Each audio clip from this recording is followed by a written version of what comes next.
Waalaikumsalam warahmatullahi wabarakatuh, Ustaz. Warahmatullahi wabarakatuh, Ustaz.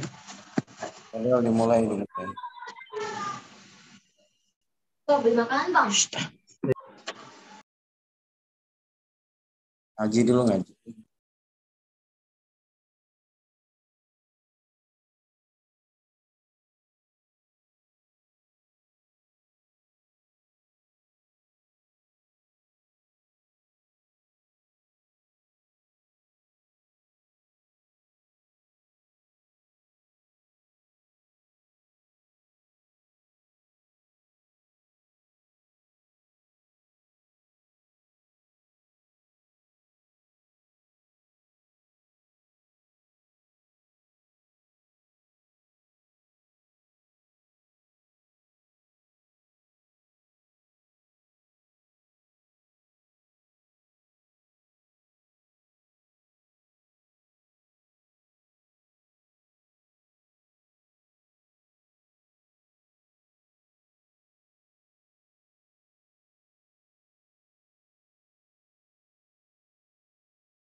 Silakan kelompok 3 dibuka.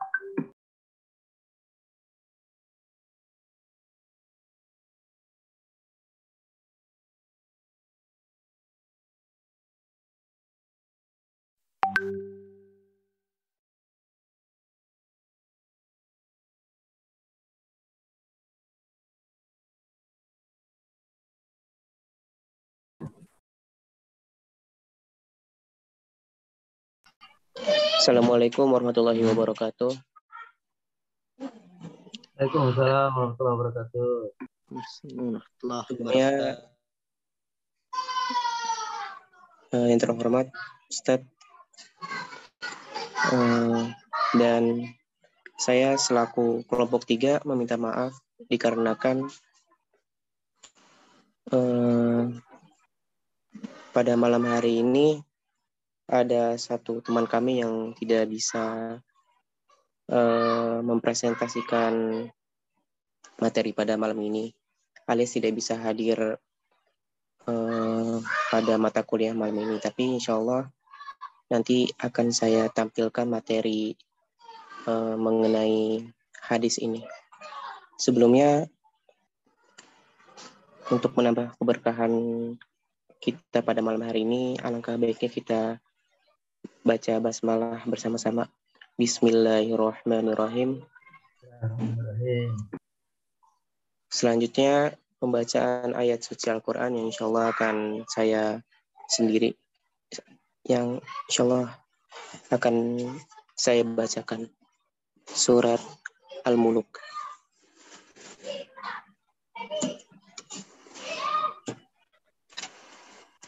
A'udzu billahi minasy syaithanir rajim.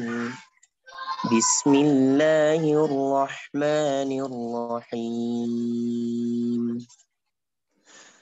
Tabarakalladzi biyadihil mulku wa huwa ala kulli syai'in qadir. الذي خلق الموت والحياة ليبلوكم أيكم أحسن عملا وهو العزيز الغفور الذي خلق 7 سماوات طباقا بسم الله الرحمن الرحيم تبارك الذي بيده الملك وهو على كل شيء قدير الذي خلق الموت والحياة ليبلوكم أيكم أحسن عملا وهو العزيز الغفور الذي خلق 7 Ulang. Tabarakalladzii biyadihil mulku وعلى كل شيء قدير Masa saya الذي baca buka Quran dulu Ustaz. Afwan. يقص العمل هو العزيز الغفور الذي خلق 7 سماوات طباقا ما ترى في خلق الرحمن من تفاوت فارجع البصر هل ترى من فطور ثم ارجع البصر كرتين ينقلب إليك البصر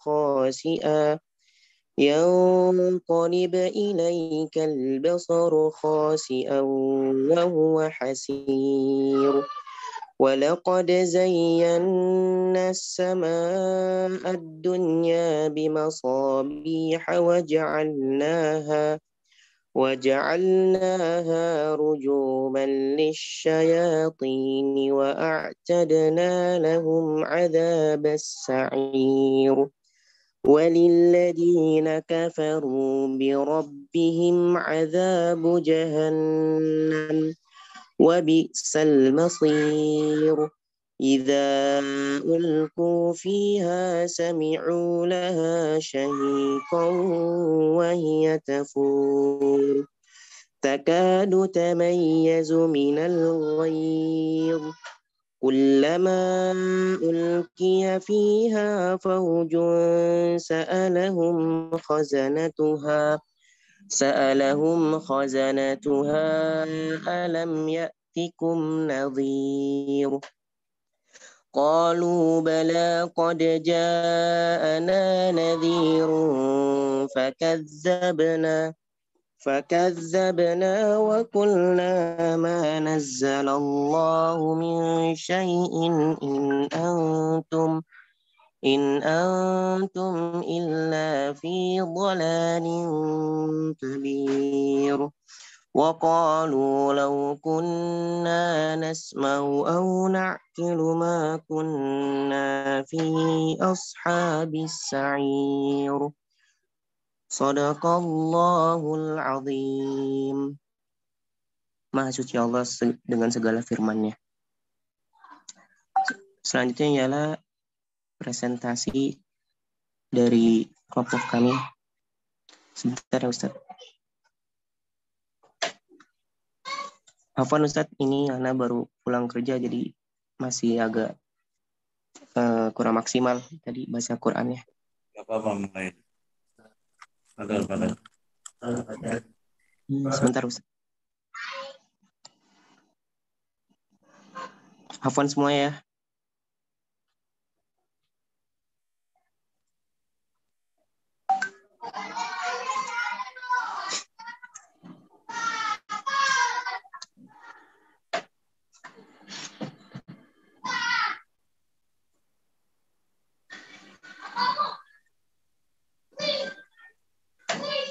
Sebentar Ustaz.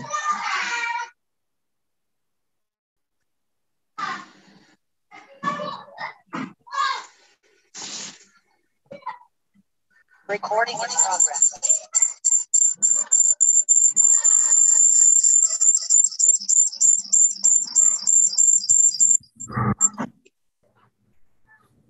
Ustadz, Ana ganti device ya, Ustadz.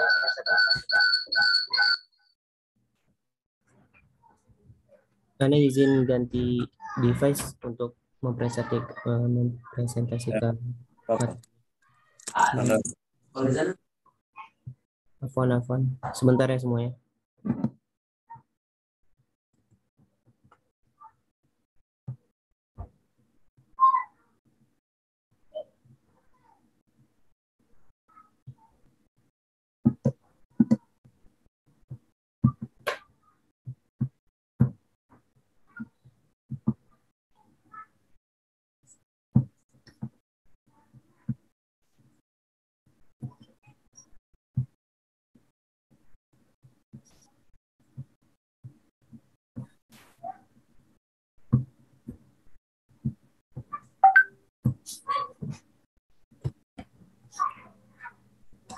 Baik, materi kita pada malam hari ini insya Allah akan dibawakan oleh Bang Ilham Syahudin. Oh ya, sebelumnya perkenalkan, nama Ana Abdullah Zamumair, dan berikut teman saya yaitu Bang Ilham Syahudin dan Prabu Seno Eko Setiamukti yang eh, pada malam hari ini tidak bisa menghadiri kuliah.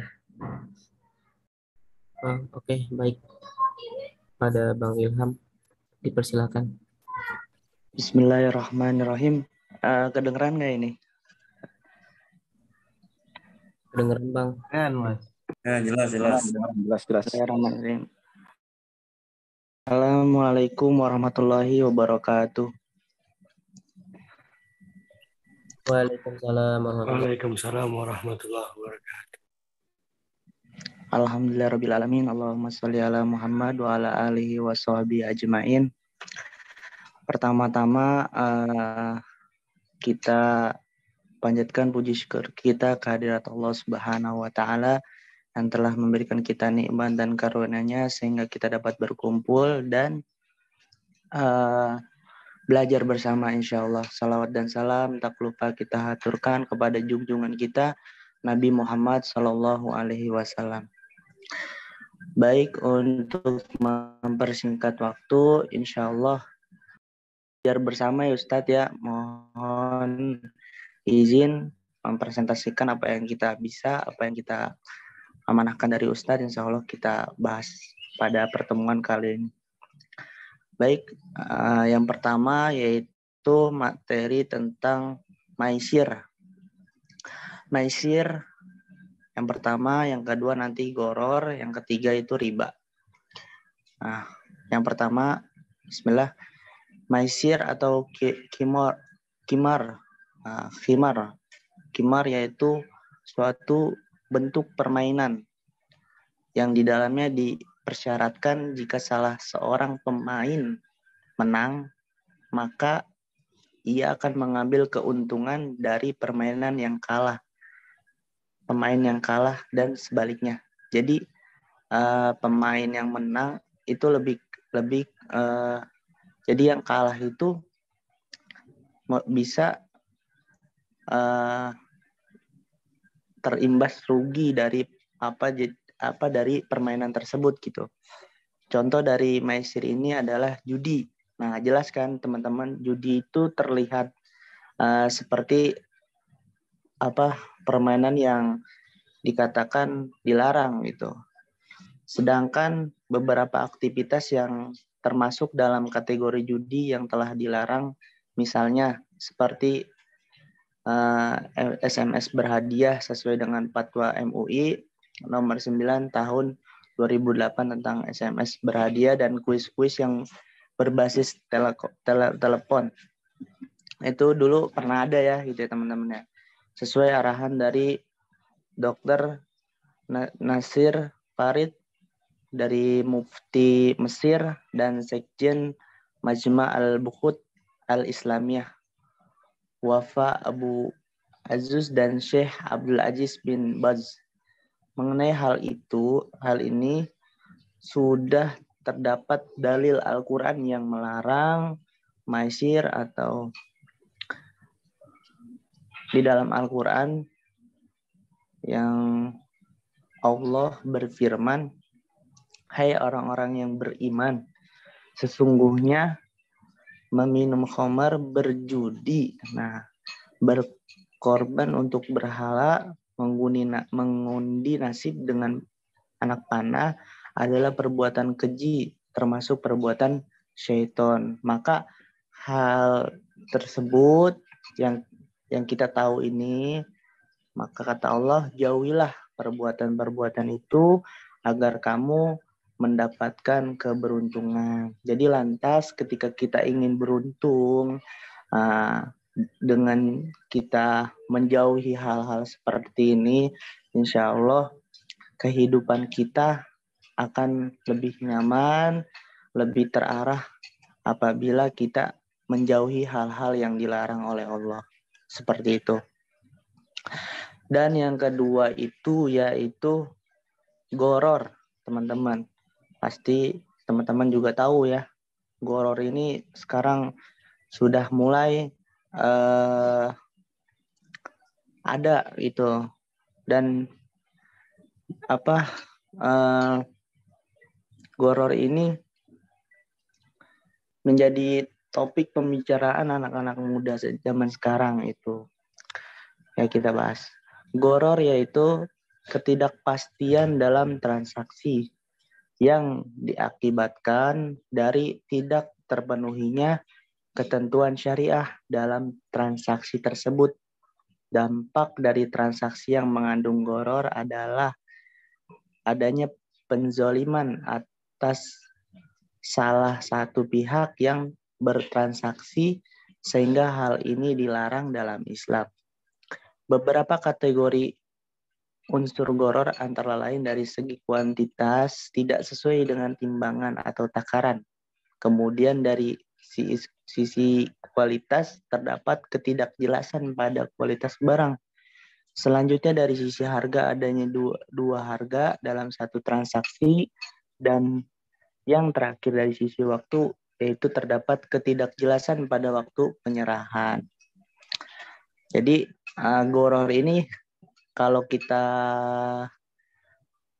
lihat di media sosial itu lebih kepada trading gitu. Nah, di situ ternyata hal itu termasuk teman-teman, jadi termasuk daripada kategori hal yang harus kita jauhi seperti itu. Karena di situ teridentifikasi ketidakpastian yang termasuk dalam goror, ketidakpastian yang muncul akibat tidak terpenuhinya ketentuan syariah dalam suatu transaksi, maka ketidakpastian tersebut merupakan goror yang dilarang oleh syariat. Begitu teman-teman.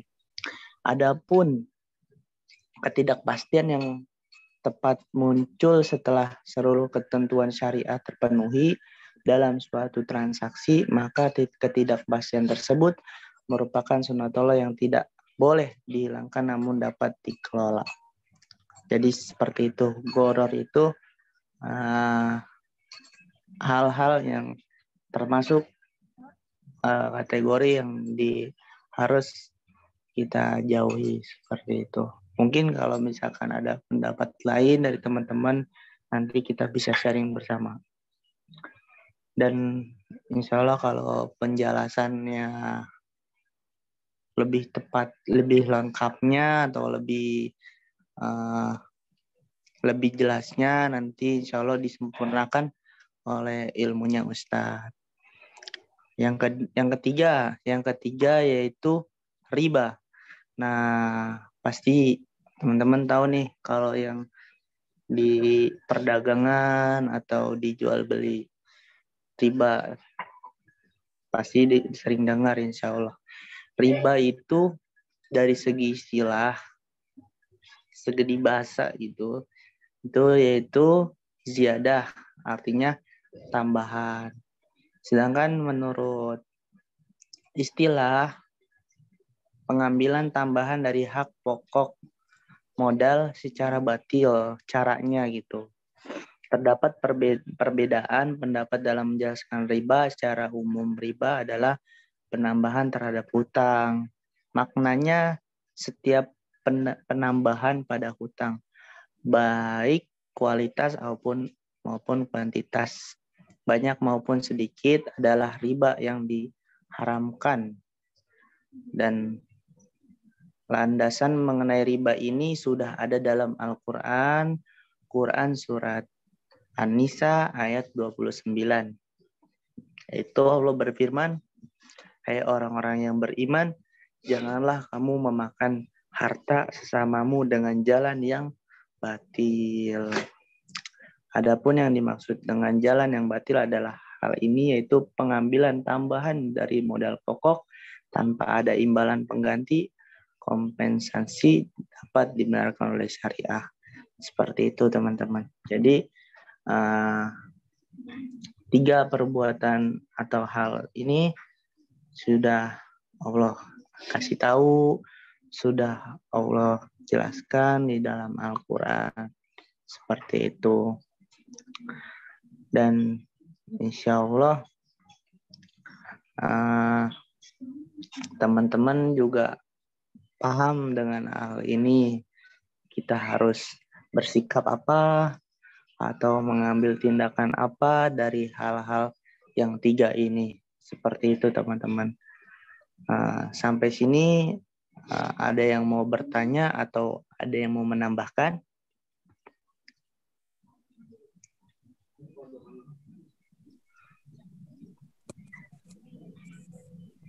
Prayogo.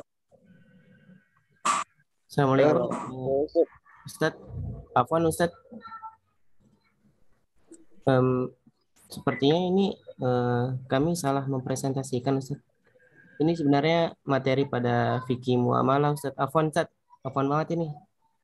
Soalnya ketua kelompok kami juga hari ini tidak bisa hadir kan. Jadi bingung.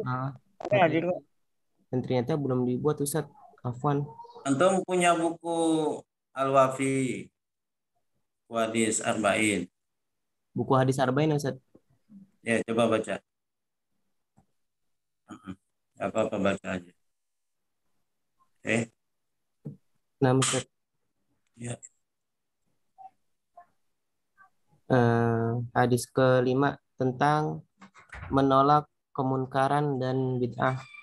Ya. An Ummil Mukminina Ummi Abdillahi Aisyah radhiyallahu anha qalat qala Rasulullah sallallahu alaihi wasallam man ahdatha fi amrina hadza ma laysa minhu fahuwa raddun. Rawahu Bukhari wa Muslim ya. Wa fi riwayatin li Muslim man amila amalan laisa alaihi amruna fahuwa raddun. Yang artinya Ummul Mukminin Ummul Abdillah Aisyah radhiyallahu anha berkata, Rasulullah sallallahu alaihi wasallam bersabda, barang siapa mendatangkan hal baru dalam urusan agama yang tidak termasuk bagian darinya, dalam kurung tidak ada dasar hukumnya, maka tertolak. Hadis riwayat Bukhari dan Muslim.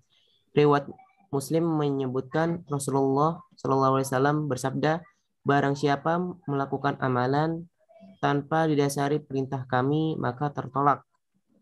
Lalu di sini ada referensi hadis atau rojiul hadis. Yang pertama Sahih Al-Bukhari, Kitabus Sulhi bab ijaz tolahu ala sulhi jurin, hadis nomor 2550. Yang kedua Sahih Muslim Al-Uqdiyah bab Naqdi al-Ahkam, hadis nomor 1718. Yang ketiga Sunan Abu Dawud dalam kitab As-Sunnah bab fi luzumi sunnah, hadis nomor 4606. Dan yang keempat hadis dari Sunan Ibnu Majah dalam buku Al-Muqaddimah, hadis nomor 14. Kemudian ini Afwan semuanya dibaca Ustaz tentang bab ini. Semuanya dibacakan Ustaz Afwan. Baca. Baik, saya lanjutkan ya. Kemudian urgensi hadis atau ahamiyatul hadis. Hadis ini merupakan salah satu dasar Islam yang sangat penting. Jika hadis segala perbuatan ditentukan niatnya, merupakan barometer dari setiap perbuatan ditinjau dari segi batin dalam kurung niat, bahwa setiap amal perbuatan yang tidak untuk mencari ridha Allah, amal tersebut tidak berpahala. Hadis ini merupakan barometer setiap perbuatan dari sisi berpahala. Hadis ini merupakan barometer setiap perbuatan dari sisi zahirnya, bahwa semua perbuatan yang tidak didasari perintah Allah dan Rasul-Nya, maka perbuatan tersebut tertolak. Demikian juga orang yang membuat satu tambahan dalam agama yang tidak memiliki dasar, baik dalam Al-Quran maupun hadis. maka tambahan tersebut sama sekali bukan bagian dari agama dan dengan sendirinya akan tertolak. Imam Nawawi berkata, hadis ini perlu dihafal dan dijadikan dalil untuk menolak segala kemunkaran. Ibnu Hajar Al-Haytami berkata, hadis ini merupakan salah satu dasar Islam. Secara tekstual memiliki manfaat yang sangat luas karena ia merupakan dasar global dari semua dalil. Kemudian mufradatul hadis dalam kurung arti kata man ahdatsa, yang artinya barang siapa yang membuat dan menciptakan fi amrina dalam urusan agama dan syariatku ma laisa minhu, yang bertentangan dengan ajaran agama itu sendiri atau tidak berdasar pada dasar-dasar dan dalil-dalil syar'i, bahwa rod, maka amalan tersebut tertolak. Kemudian kandungan hadis. Pertama, Islam dilakukan dengan cara ittiba dalam kurung mengikuti, bahwa ibtida dalam kurung menciptakan. Melalui hadis ini Rasulullah SAW menjaga kemurnian Islam dari tangan orang-orang yang melampaui batas. Hadis ini merupakan jawami'ul kalim dalam kurung singkat namun penuh makna yang mengacu pada berbagai nas Al-Quran yang menyatakan bahwa keselamatan seseorang hanya akan didapat dengan mengikuti petunjuk Rasulullah SAW tanpa menambah ataupun mengurangi. Sebagaimana disebutkan dalam firman Allah, katakanlah wahai Muhammad, jika kalian semua mencintai Allah, maka ikutilah aku. Tentu Allah akan mencintai kalian. Surat Al-Imran ayat 31 juga dalam firman-Nya, dan sesungguhnya ini adalah jalanku yang lurus, maka ikutilah dan janganlah kalian mengikuti jalan-jalan yang sesat karena dapat mencerai-beraikan kalian dalam jalanku. Surat Al-An'am ayat 153. Imam Muslim meriwayatkan dalam sahihnya bahwa dalam khutbahnya Rasulullah SAW bersabda, sebaik-baik ucapan adalah kitabullah atau Al-Quran, dan sebaik-baik petunjuk adalah petunjuk Nabi Muhammad SAW. Seburuk-buruk perkara adalah yang dibuat-buat, dan semua yang dibuat-buat adalah bid'ah, sedangkan semua bid'ah adalah sesat. Dalam riwayat Baihaqi terdapat tambahan, dan semua kesesatan masuk neraka. Kedua, berbagai perbuatan yang tertolak. Hadis ini merupakan dasar yang jelas bahwa semua perbuatan yang tidak didasari oleh perintah syar'i adalah tertolak. Hadis ini juga menunjukkan bahwa semua perbuatan baik yang berhubungan dengan perintah maupun larangan terkait dengan hukum syara', karenanya sungguh sangat sesat perbuatan yang keluar dari koridor yang telah ditentukan syara'. Seolah-olah perbuatanlah yang menghukumi syara' dan bukan syara' yang menghukumi perbuatan. Karena itu setiap muslim wajib menyatakan bahwa perbuatan-perbuatan tersebut yang ada di luar koridor syara' adalah batil dan tertolak. Perbuatan-perbuatan yang ada di luar koridor syara' ini terbagi dua dalam ibadah dan muamalah. A. Dalam ibadah. Jika ibadah yang dilakukan seseorang keluar dari hukum syara', maka perbuatan tersebut tertolak. Ini masuk dalam firman Allah SWT dalam surat Al-Asr ayat 21, yaitu apakah mereka mempunyai sekutu yang membuat peraturan dalam agama bagi mereka yang Allah tidak mengizinkannya. Contohnya, mendekatkan diri kepada Allah dengan mendengar nyanyian, menari, melihat wanita, atau berbagai perbuatan lain yang tidak berdasarkan pada syara'. Mereka inilah orang-orang yang dibutakan hatinya oleh Allah hingga tidak bisa melihat kebenaran dan bahkan kemudian selalu mengikuti langkah-langkah setan.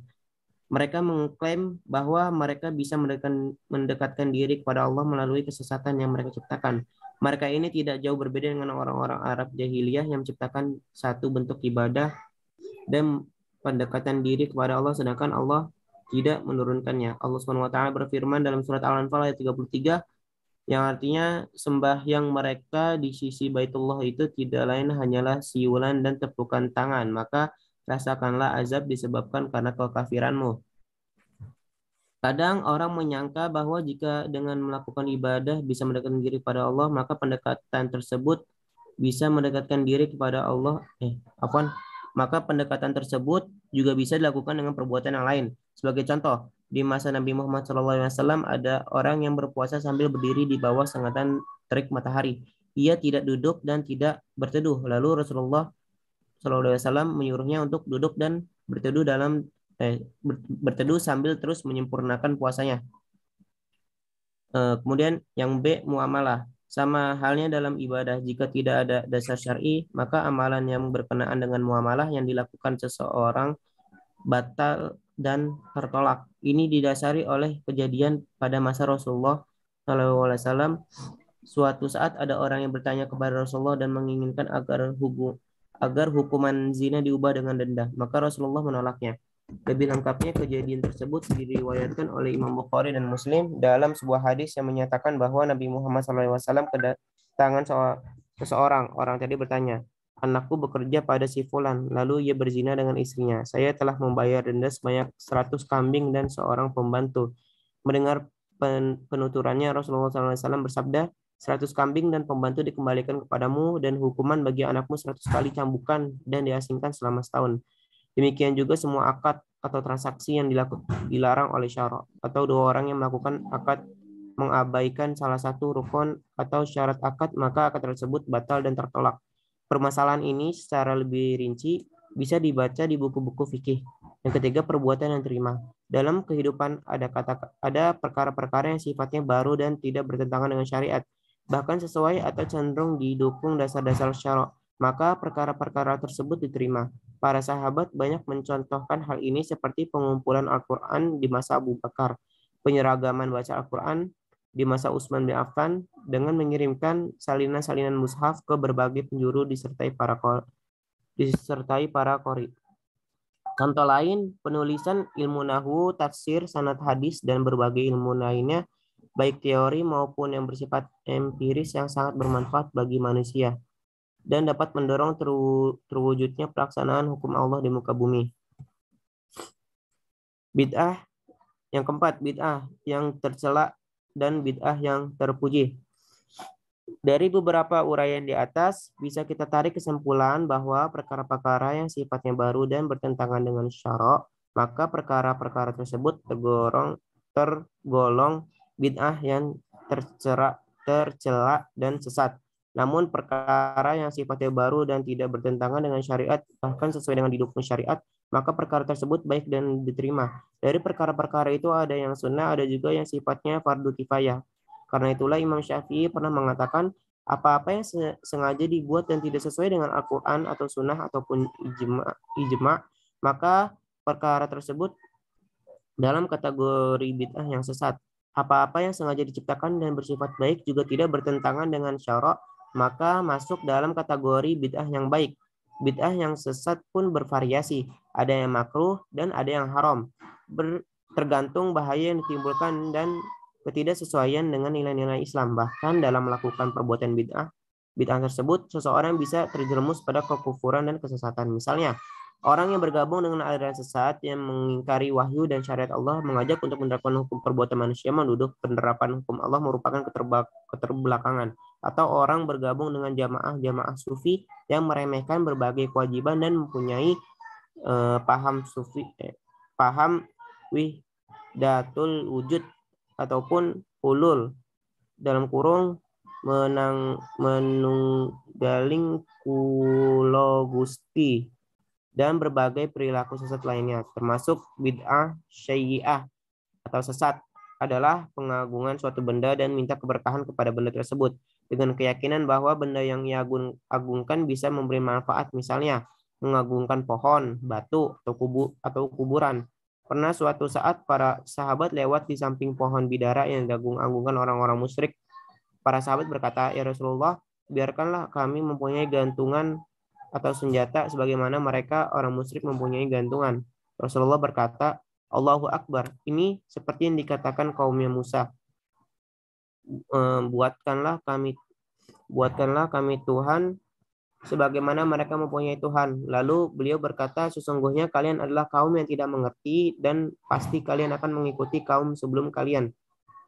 Yang kelima, kami sengaja menyebutkan hadis kedua, barang siapa melakukan amalan yang tidak didasari perintah kami, maka ia ditolak. Karena sebagai ahli bid'ah membantah hadis pertama, barang siapa yang menciptakan hal baru dalam perkara atau ibadah yang tidak ada dasar hukumnya, maka ia ditolak. Dengan argumen mereka, kami tidak pernah menciptakan hal baru. Apa yang kami lakukan telah kami dapatkan dari orang-orang sebelum kami.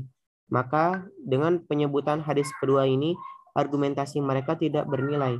Yang keenam, dari hadis di atas bisa kita pahami bahwa barang siapa yang mereka reka satu amalan, maka dosanya ia sendiri yang menanggung dan amalan tersebut tertolak. Yang ketujuh, setiap larangan cenderung pada dampak kerusakan. Yang kedelapan, agama Islam sangat sempurna, tidak ada satu kekurangan pun. Baik, Ustaz.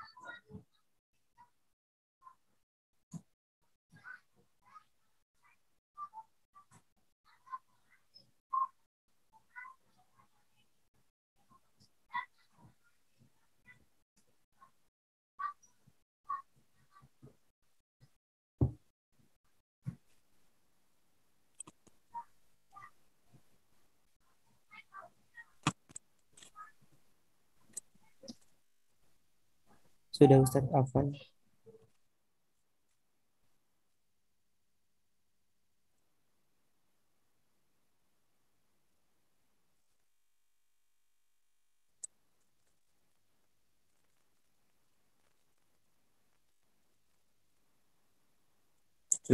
Sudah? Namun Ustaz.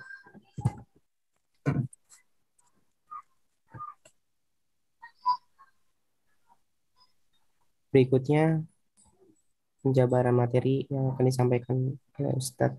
Kepada Ustaz, waktu dan tempat dipersilahkan. Ada yang mau tanya itu sekitar itu? Atau udah jelas? Teman-teman, ada yang ingin bertanya? Jika ada yang ingin bertanya, silakan buka kamera dan mic-nya. Dan juga bisa teman-teman bertanya melalui kolom chat yang ada di bawah. Terima kasih.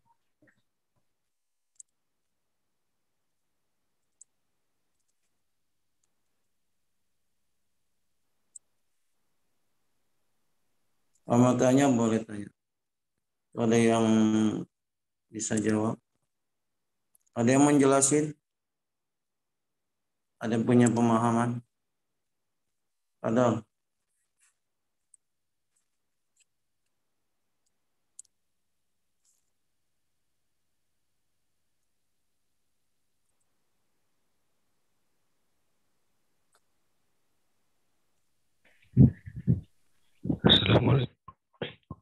Assalamualaikum warahmatullahi wabarakatuh.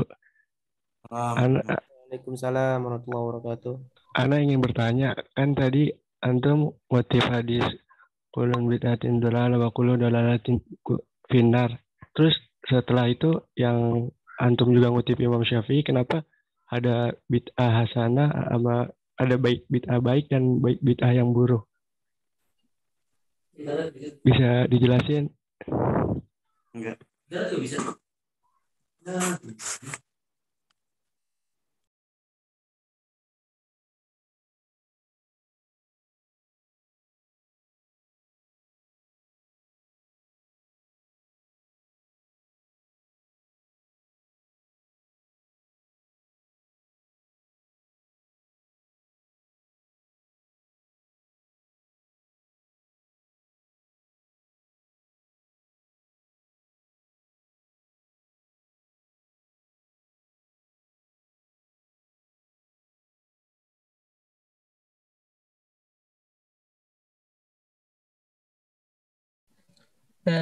Nah, bisa jelasin padahal.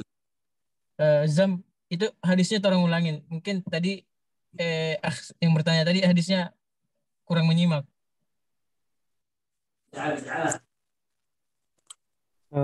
Baik, Afwan, saya ulang ya. Hadisnya tentang menolak kemungkaran dan bid'ah. An umil mu'minina Umi Abdillah Aisyah radhiyallahu anha qalat qala Rasulullah sallallahu alaihi wasallam man ahdatsa fi amrina hadza ma laysa minhu fa huwa raddun. Rawahu Ibnu Bukhari dan Muslim. Wa fi riwayah lil Muslim an amila amalan laisa alaihi amruna fa huwa radd. Yang artinya Ummul Mukminin Ummu Abdillah Aisyah radhiyallahu anha berkata, Rasulullah SAW bersabda, barang siapa mendatangkan hal baru dalam urusan agama yang tidak termasuk bagian darinya, tidak ada dasar hukumnya, maka tertolak. Riwayat Muslim menyebutkan Rasulullah SAW bersabda, barang siapa melakukan amalan tanpa didasari perintah kami maka tertolak. Bisa bang?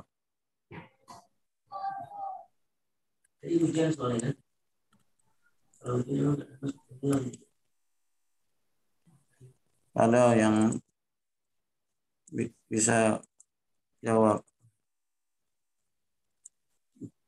dibantu temannya.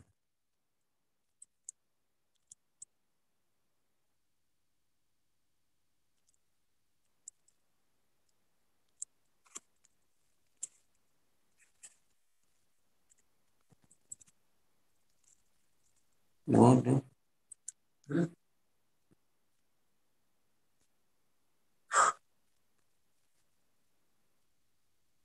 Bisa hilang.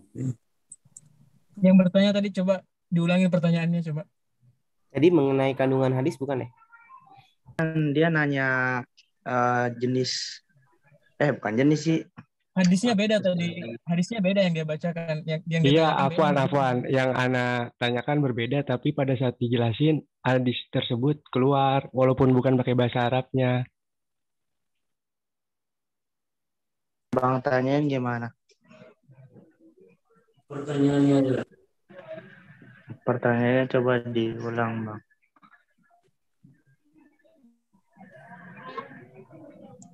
Yang katanya tadi bid'ah sana ya, sama bid'ah dolala apa gimana?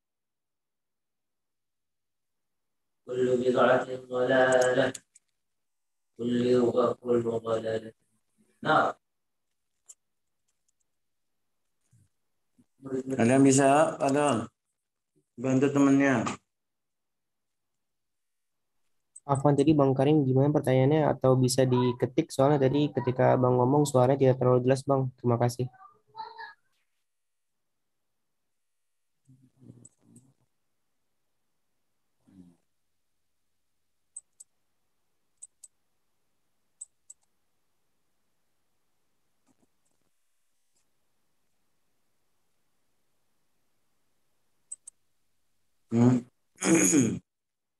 Udah? Udah belum nih?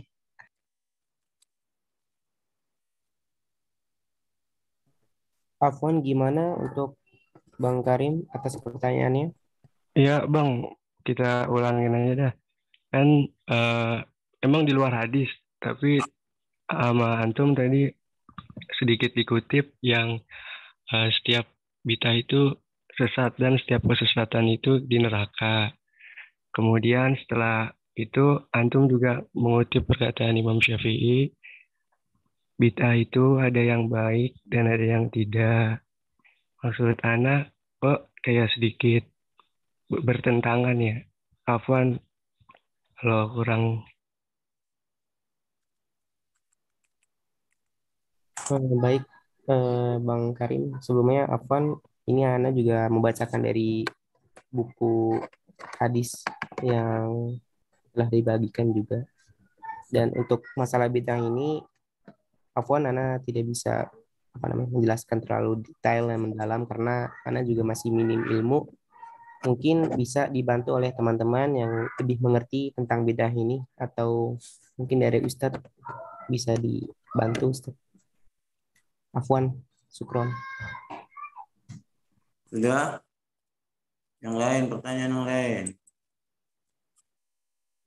Ada lagi yang lain? Baik, apakah dari teman-teman ada yang ingin bertanya? Silahkan jika ada yang ingin bertanya lagi.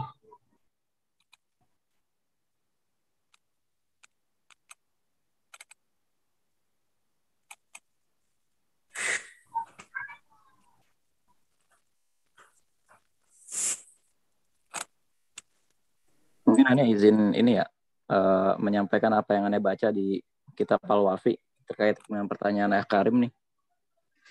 Karena ternyata di kitab Al-Wafi dijelasin di sini. Bid'ah ada dua. Jadi bid'ah yang tercela dan bid'ah yang terpuji. Jadi sayyi'ah dan hasanah. Ada juga bid'ah dalam konteks ibadah dan bid'ah dalam konteks muamalah. Nah, bid'ah yang tertolak itu ternyata adalah bid'ah dalam konteks ibadah. Misalnya sholat gitu misalnya ya, sholat yang wajib 5 kali sehari sama dia ditambah ada sholat duha dibilang wajib misalnya begitu. Nah yang kedua kalau dalam konteks muamalah itu ya kan sebenarnya banyak ya konteks-konteks bid'ah di masa sekarang yang dalam tanda kutip kalau kita terlalu kaku maka kita tidak bisa bermuamalah dengan bebas. Misalnya konsep bank syariah itu kan sebenarnya tidak ada di masa Rasulullah. Bahkan konsep uang kertas atau apa namanya dakwah via YouTube gitu ya. Bahkan Rasulullah atau para sahabat sendiri tidak pernah menulis buku. Dan kemudian buku itu diajarkan di madrasah-madrasah gitu kan. Maka dalam hal ini sebenarnya pernyataan Imam Syafi'i tidak bertentangan dengan hadis karena hadis itu perlu dijelaskan dalam tanda kutip ada lafaz-lafaz yang sulit gitu ya, lafaz-lafaz yang ternyata baru bisa kita mengerti kalau kita mempelajari apa maknanya. Itu sih yang aneh lihat di kitab Al-Wafi ini.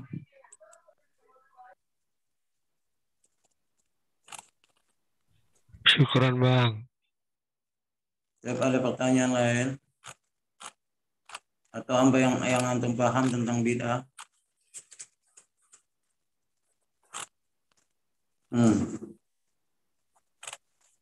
Ada yang mau nambahin?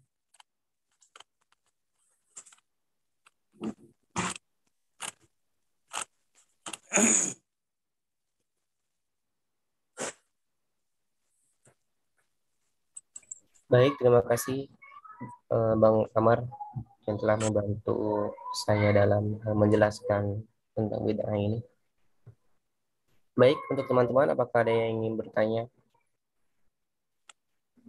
Jika tidak,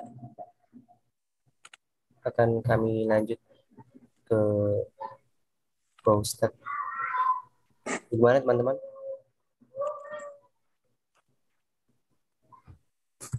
Apakah masih ada pertanyaan?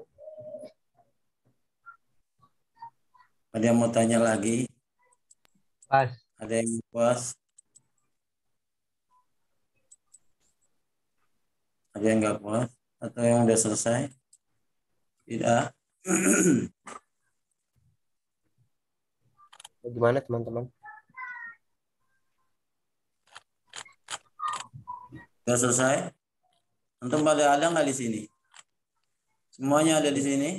Hadir, Tad. Hadir, Hadir. Bismillahirrahmanirrahim. Assalamualaikum warahmatullahi wabarakatuh. Waalaikumsalam warahmatullahi wabarakatuh. Alhamdulillah wa alihi washabihi wa mawala wa la haula wa la quwata illa billah. Ikhwatal kiram. Malam ini kita sudah memasuki bulan Syaban, tepatnya tanggal 9 Syaban. Semoga apa yang telah kita lakukan menjadi amal-amal soleh kita dan kebaikan buat kita. Teman-teman sekalian, Allah Subhanahu wa taala memberikan syariat kepada kita, ada yang sifatnya baku, ada yang sifatnya bisa berubah yang kondisinya memang belum ada di masa Nabi SAW. Ya. Sehingga pembatasan ini perlu kita jelas. Ya. Hadis yang kita baca dari Ummul Mukminin Aisyah radhiyallahu anha qalat. Apa kata Aisyah? Aisyah itu adalah Ummul Mukminin. Ummul Mukminin itu adalah ibunya orang-orang Islam. Jadi kalau sudah dibilang Ummul Mukminin berarti kita tidak boleh ada orang-orang yang menjadikan istri Nabi ini menjadi istrinya. Tidak boleh ya. Istri Nabi adalah ibu kita ya, yang dilarang oleh Allah Subhanahu wa taala kita menikahinya. Ini namanya Ummul Mukminin. Panggilan daripada ibu-ibu kita. Ya. Teman-teman sekalian, Aisyah radhiyallahu anha adalah istri Nabi yang paling banyak ilmunya, cerdas, ya, memiliki semangat untuk memberikan pemahaman kepada para sahabat. Dan Aisyah ini banyak ya meriwayatkan hadis ya, dibanding dengan istri-istri Nabi yang lain. Karena Aisyah ini radhiyallahu anha selalu bersama dengan Nabi. Nabi SAW menikahi Aisyah umur 6 tahun. Ya. Kalau sekarang mungkin kalau kena di kampung kita kena peraturan. Ya. Tapi beda dengan dalam Islam. Orang Arab juga pertumbuhannya dewasa yang besar. Ketika Nabi SAW menikah, kemudian nanti berumah tangganya umur 9 tahun. Dan Nabi meninggal, Aisyah masih muda ya, 18 tahun. Teman-teman sekalian, banyak yang bisa diambil pelajaran dari Aisyah. Ya. Aisyah ya banyak meriwayatkan hadis Nabi Sallallahu Alaihi Wasallam. Kemudian apa kata Aisyah radhiyallahu anha dari Nabi Sallallahu Alaihi Wasallam, man ahdasa fi amrina hada walaysa lahu min amrina hada wa huwa raddun gitu ya. Ini ya dari Ummul Mukminin katanya man ahdasa fi amrina hada. Ya sesuatu hal yang ahdasa yang baru fi amrina urusan kami hada ya, malaysa minhu sesuatu yang enggak ada dasarnya bahwa raddun dia akan tertolak. Dalam hal riwayat lain man amila amalan laysa alaihi amruna fahuwa. Siapa yang melakukan ya amalan yang tidak ada dasarnya dari Nabi, ya tertolak. Hadis ini sifatnya umum. Jadi ada sesuatu perbuatan memang yang masih ada dasarnya, memang nggak pernah dilakukan oleh Nabi Sallallahu Alaihi Wasallam. Ya. Seperti mengumpulkan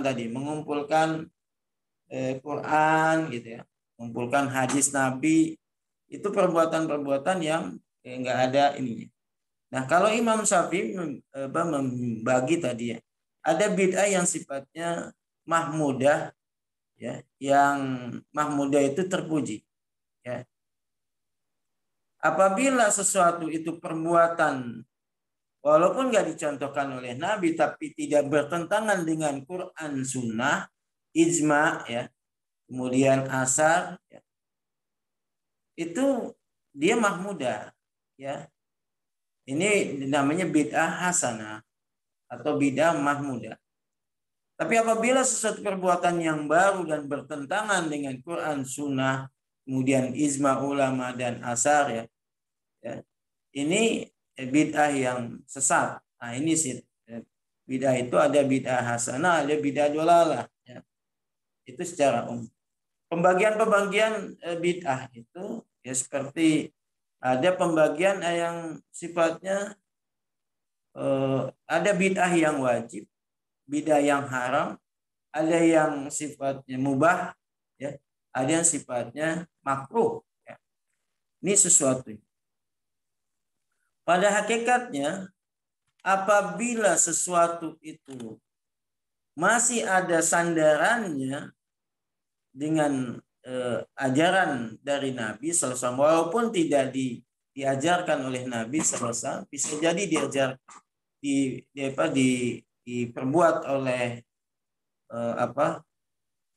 oleh Rasulullah SAW atau sahabat Nabi, ya, atau dilakukan oleh para sahabat atau tidak, tapi masih ada dasarnya, ya, itu seperti orang baca Qul Huwallahu Ahad setiap hari misalnya 1000 atau 5000, ya.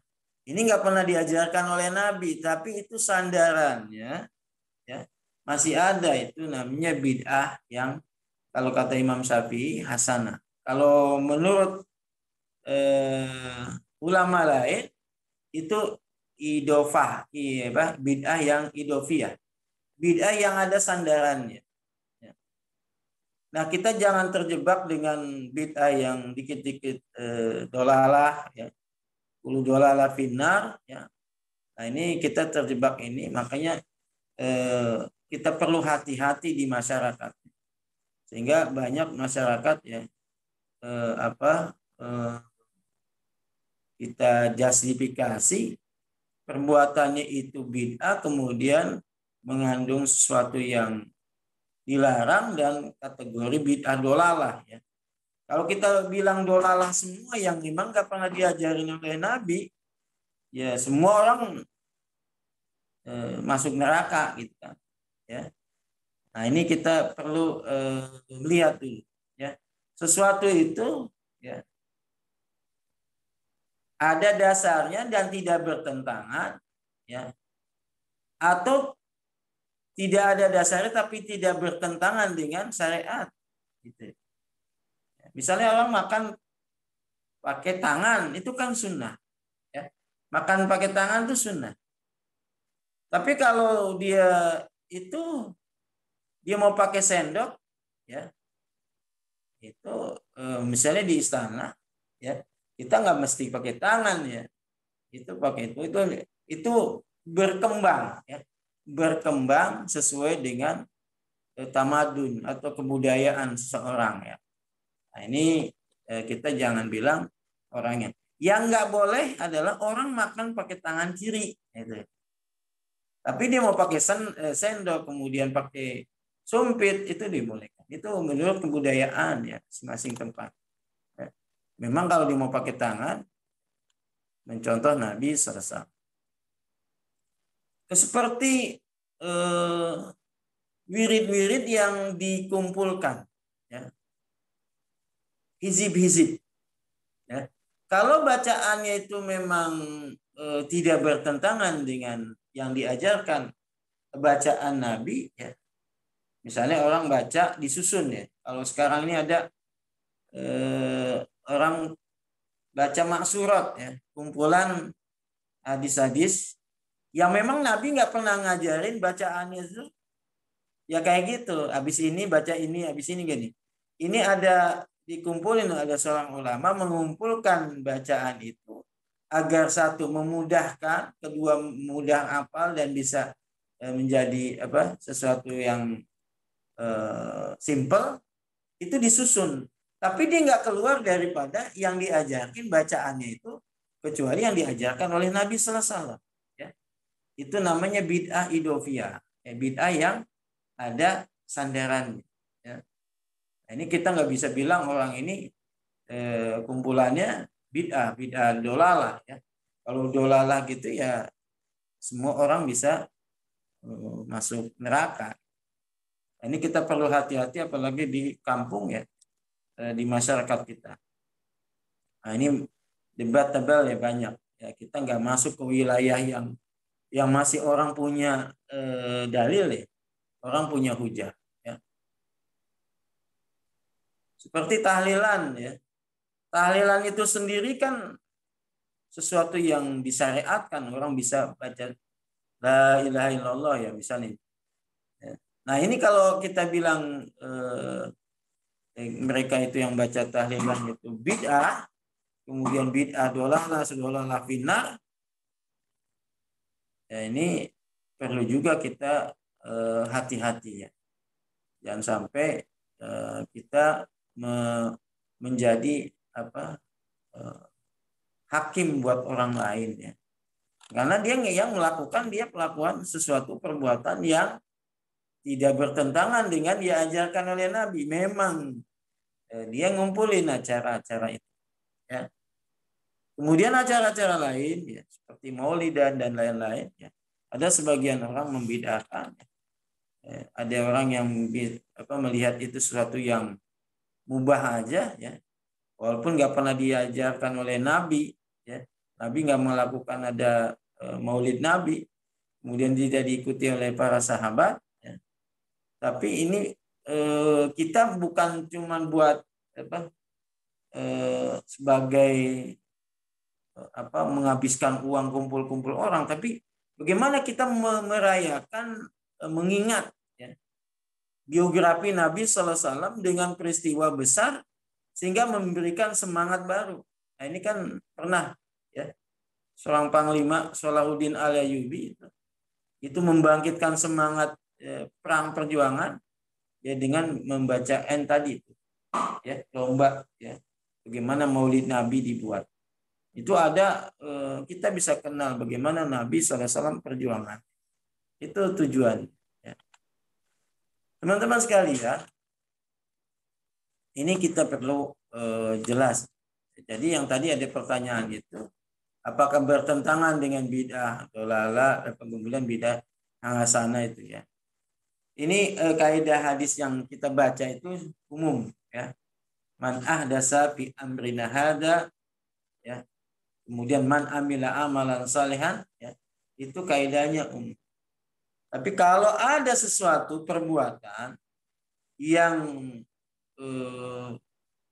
sesuatu itu memang tidak bertentangan dengan Al-Quran dan Sunnah, itu kita nggak mengkategorikan dia bid'ah dolalah, ya. Tapi bid'ah hasanah. Makanya kata Imam Syafi'i itu tadi, sesuatu perbuatan yang baru, tapi dia tidak bertentangan dengan Quran dan Sunnah, maka dia bisa menjadi bid'ah hasanah. Tapi beda kalau dia sudah bertentangan dengan Quran dan Sunnah. Ya. Banyak contoh-contoh yang tadi sudah disebutin teman-teman ya. Ya. Kalau Al-Quran ayat yang syariat-syariat yang sudah baku ya. Ya mungkin sholat yang 4 rakaat, kemudian yang 2 rakaat itu bacaannya ini itu udah disusun ya. Itu diajarkan Nabi yang kita nggak boleh meninggalkan itu sunnah.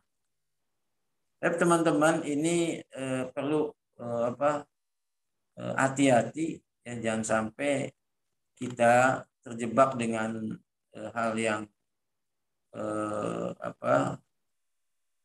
membuat orang itu tadi ya jadi dakwah nggak jalan gitu. Gara-gara kita salah dalam penyampaian ya. Ini perlu kearifan lokal ya kita, bagaimana kita mendekati audien kita ya, pendekatannya itu humanis ya. Dan kita nggak bilang langsung ya, ini nggak pernah diajarkan Nabi, kemudian ini nggak pernah diajarkan Rasul ya, kemudian apa yang nggak diajarkan Nabi dan Rasul yang nggak ada di ya, ini bid'ah dan masuk neraka. Orang kalau kita suruh bilang masuk neraka ya, dia nggak bakalan ikut Islam ya. Ini pendekatan kita perlu pelan-pelan, walaupun memang sejatinya perlu kita ada yang bid'ah yang dolalah, yang ada bid'ah itu hakikiyah. Memang benar-benar bid'ah itu yang harus kita perangi ya. Itu perangi misalnya orang membangun kuburan misalnya. Emang perlu ya kemudian baca-baca kayak model sekarang itu orang pakai buang-buang bikin sesajen, itu yang bid'ah. Ritual-ritual. Tadi kan contohnya ya. Ketika ada seorang sahabat datang kepada Nabi minta keringanan bahwa anaknya ini sebagai buruh kerja di suatu rumah orang ya. Kemudian dia menzinai istrinya. Ya, karena dia sayang sama anaknya, dia bilang udah, bagaimana Rasulullah ini hududnya itu atau untuk dirajam dicambuk yang 100 kali diganti dengan 100 ekor kambing. Itu nggak bisa, itu kita nggak, memang sudah baku ya. Kalau orang mencuri dipotong tangannya.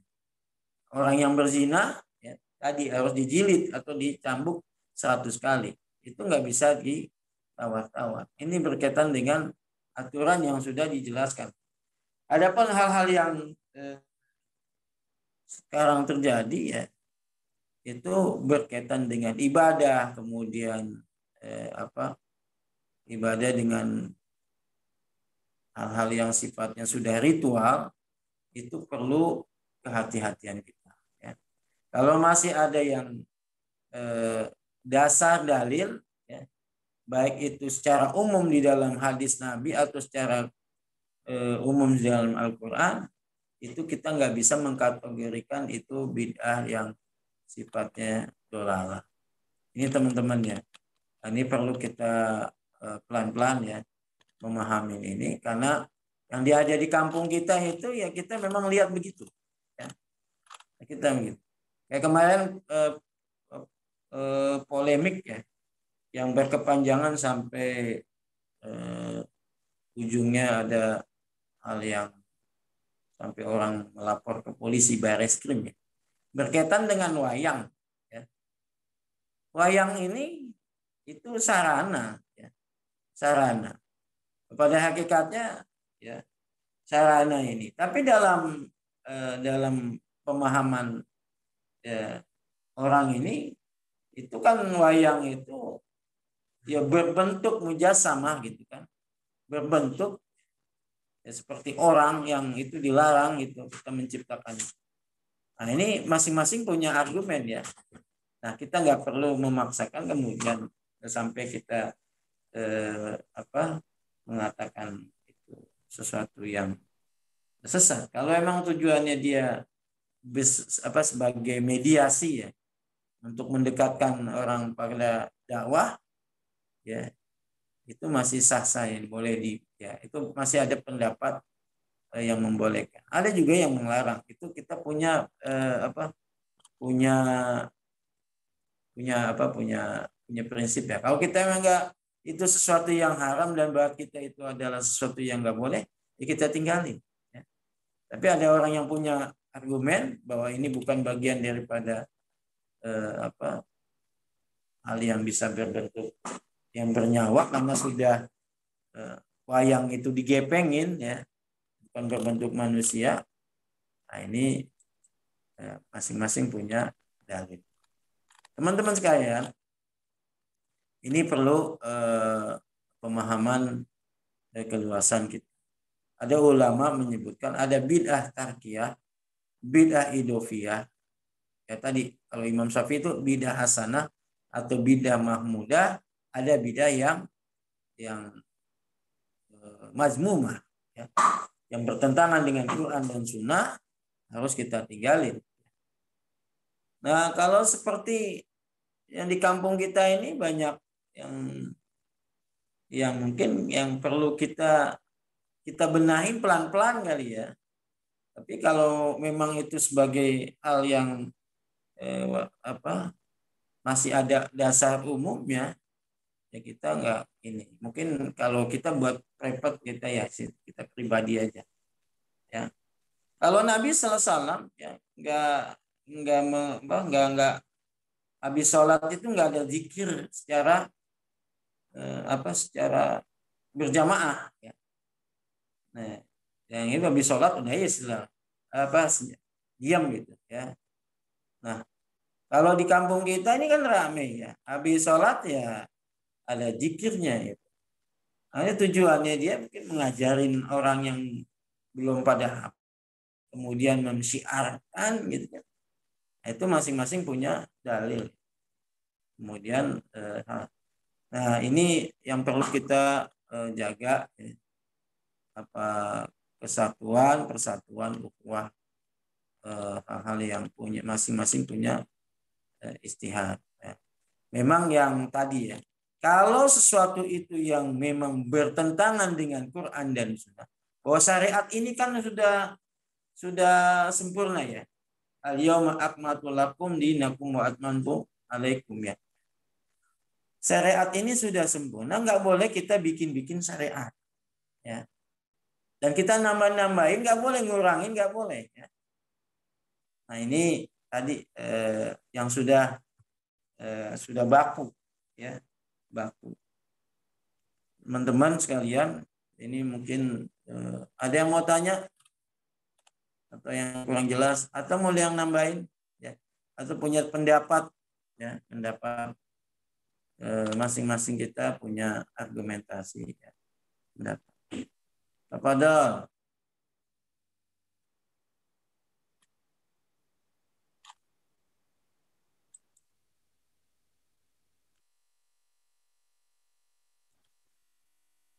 Ada yang mau tanya atau mau nambahin? Saya persilakan yang mau nambahin atau mau memberikan pendapatnya. Ustaz izin tanya Ya, soal Ramayan yang kemarin gimana Ustaz? Soal wayang haram itu. Gitu Ustaz. wayang haram yaitu antum bisa lihat ya jawaban Gus Baha yaitu atau mungkin jawaban dari MUI ya, itu Gus Baha bagus jawaban. Ada memang Wali Songo ada yang mengharamkan ya. Ada Wali Songo yang lain membolehkan. Nah, itu masing-masing punya dalil. Kalau dia haram berarti dia menyangka bahwa itu memang sebagai makhluk, sesuatu yang sifatnya hidup. Kan kita nggak boleh menggambar ya. Karena gambar itu kan nggak boleh bentuk-bentuk binatang atau orang. Kita melukis. Kalau melukis itu nggak boleh.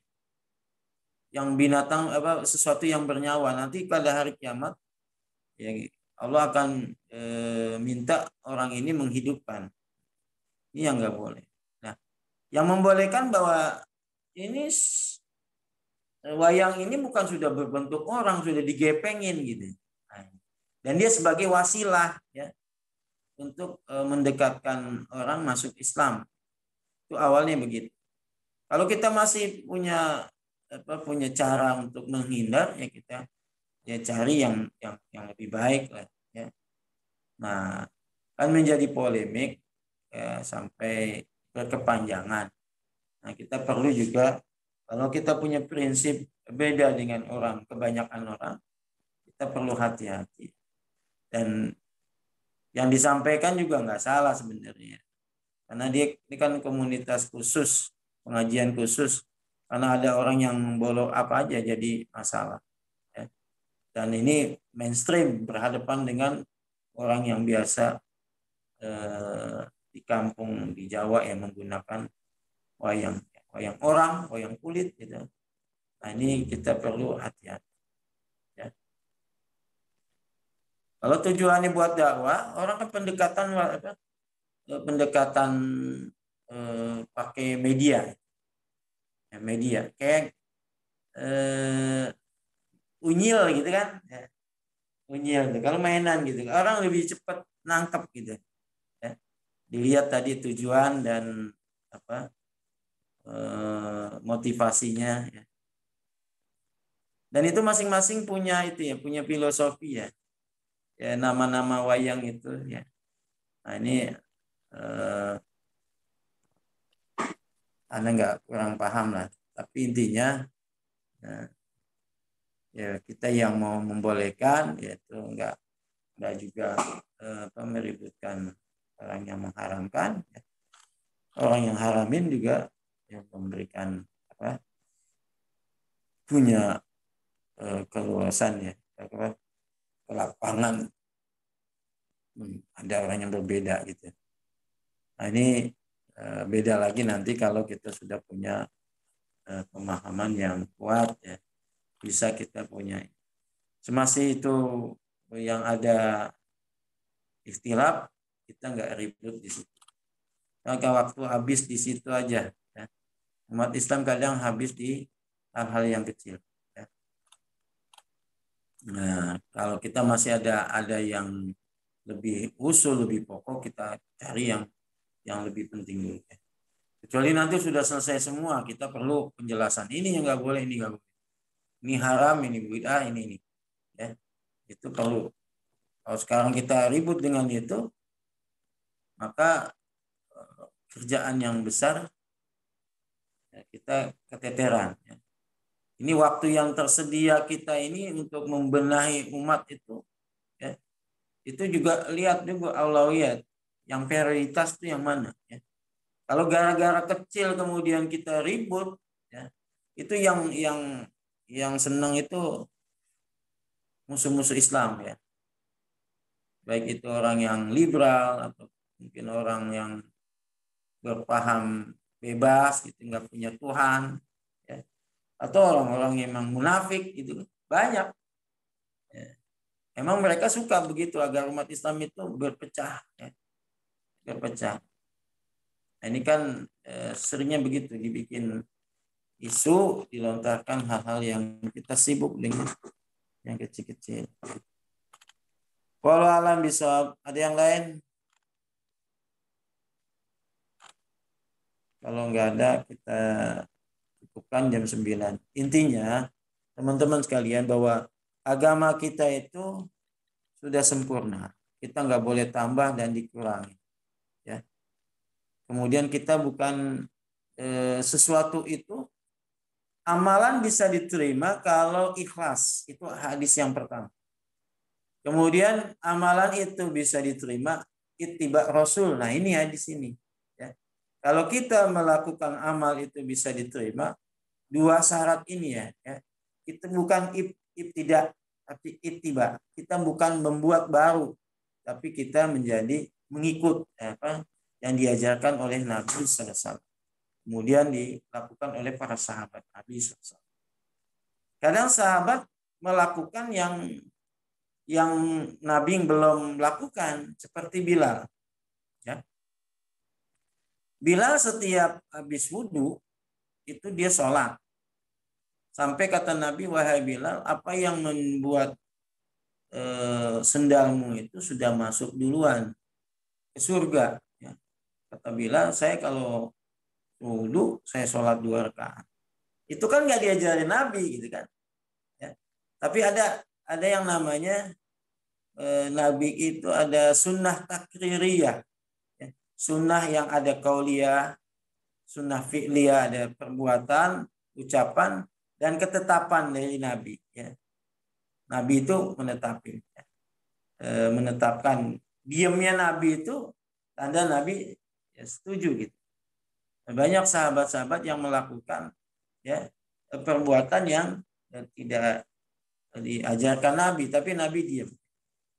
Nah, semakin ke sini, semakin kita ini, ada memang kita ngambil jalur, ada hadisnya atau ada Qur'annya secara umum. Ya.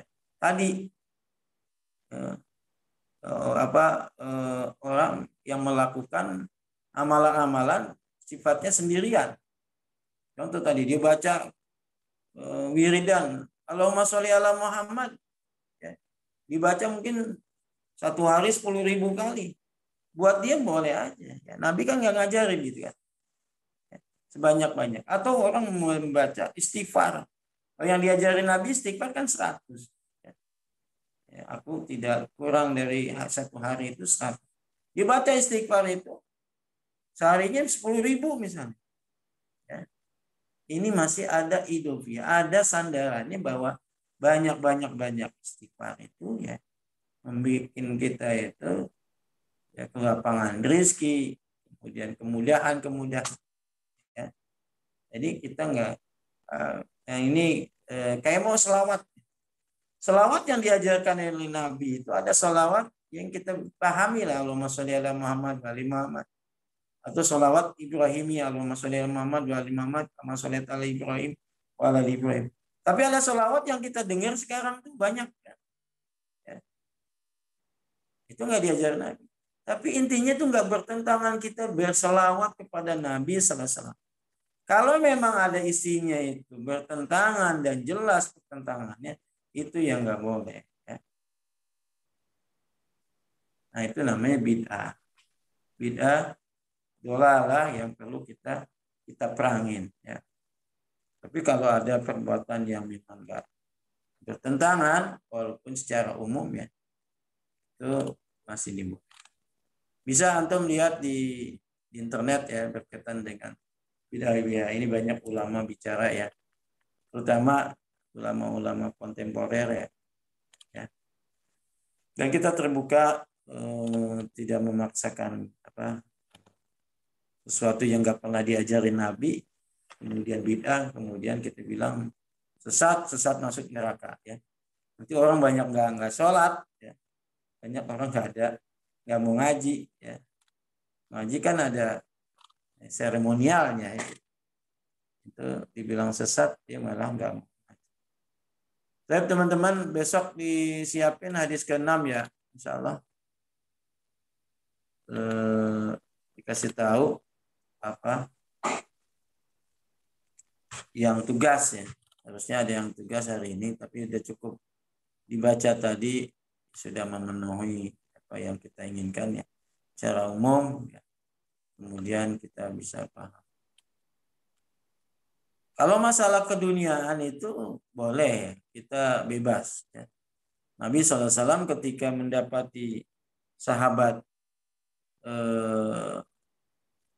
mengkawinkan antara korma yang sifatnya jantan dan betina itu dengan di serbuknya itu diketok-ketok gitu. Kata Nabi, kenapa kamu lakukan ini? Kemudian mereka nggak melakukan. Habis itu kormanya nggak subur, nggak banyak. Kemudian ketika Nabi tanya, kenapa kok jadi begini? Ya katakan, yang kamu nggak boleh ya. Tadi mengawinkan antara korma itu ada laki ada perempuan juga ya. Kemudian Nabi mengatakan, antum a'lamu bi umuri dunia. Kamu lebih tahu tentang urusan dunia. Ya. Berkaitan dunia itu kreativitas boleh, apa aja boleh. Tapi untuk agama itu koridornya masih ada dalil ya, yang bersandar. Ya. Nggak boleh kita bikin hal-hal yang bertentangan dengan yang sudah diatur di dalam hadis Nabi SAW atau ucapan sahabat. Makanya kata Nabi, alaikum bisunnati wa sunnati khulafa'ur rasyidin al-mahdi. Hendaknya kamu berpegang teguh dengan sunnahku, dengan sunnah khulafa'ur rasyidin. Ya. Adu alaiha binawajiz. Ya. Gigit itu ya, dengan gigi geraham menunjukkan memang sunnahnya itu sudah mulai lepas. Perlu dipertahankan ini agak sunnah. Sekarang orang nggak suka dengan sunnah. Orang nggak suka dengar ajan, gitu kan ya. Orang nggak suka dengan maulidan, itu yang diinginkan orang itu ya. Ya, orang itu nggak suka dengan kebaikan orang lain, sama Islam itu. Nah, ini kan syiar, ya. Perlu kita jaga. Ya. Ini jangan sampai kita sibuk kemudian melemahkan satu dengan yang lain. Wallahu a'lam bishawab. Aku qouli hadza astaghfirullah li wa lakum. Itu ya, teman-teman. Kalau ada hal yang kurang ya, datangnya dari anak. Sekali lagi hadis ini kita pahami ya, secara umum kebaikan. Baik, kalau nggak ada yang tanya, ada yang menambahin, kita tutup aja ya. Insyaallah dilanjutkan pekan depan. Baik, Pak Yogo. Oh, belum di absen ya?